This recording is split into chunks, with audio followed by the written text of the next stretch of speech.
I didn't really know how I was going to live. I didn't know if I wanted to live, and I didn't know how to move forward with my life as an amputee. I was riding my motorbike home, and I had a distracted driver turn across my lane and T-bone me off my motorbike. I woke up, and with my broken neck, I couldn't sit up, so I couldn't look down and see my leg, but all I knew is I couldn't feel it. They fought for a few days to see if I could keep my leg. A surgeon called Professor Zellweger stepped in, and he thought he could save my whole leg. It ended up that he couldn't, and on the 23rd he had to amputate below my knee.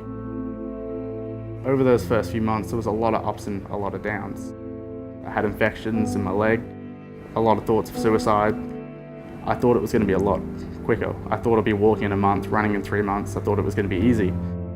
I then started to realize that in order to be mentally strong, I needed to be physically strong. My brother's PT at the time, Dimitri, I went to a PT session with him, and basically he changed my life. He got me onto fitness, and instead of teaching me to work out around my injuries like most PTs would, he got me to work out with my injuries, and he taught me that I don't have any limitations. 6 weeks ago, I chose to have my knee amputated through the knee. For me, I had to weigh up the quality of life. Do I want to be able to run? Do I want to be able to wakeboard, ride a bike with my kids? Now, actually walking on my leg, I know I made the right decision. Mark, very early days now.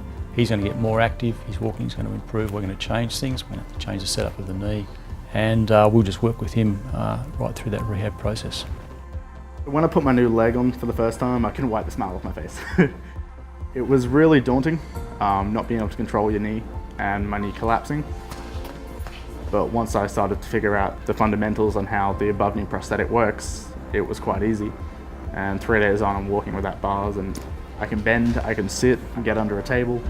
I can probably drive a car with it. I'm loving it. As soon as I can run, as soon as I can ride a bike, my aims are Paralympics.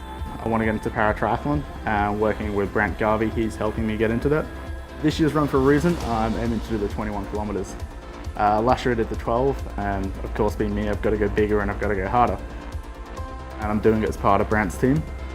This year, unfortunately, I can't beat him because I'm not running yet, but I guarantee you next year I'm coming for him. There's no easy way. I mean, you can sit there and you can feel sorry for yourself, and you've got every right to. But if you want the best quality of life, then the only person stopping you is yourself. You don't have limitations. You define your own limits. Your limits don't define you.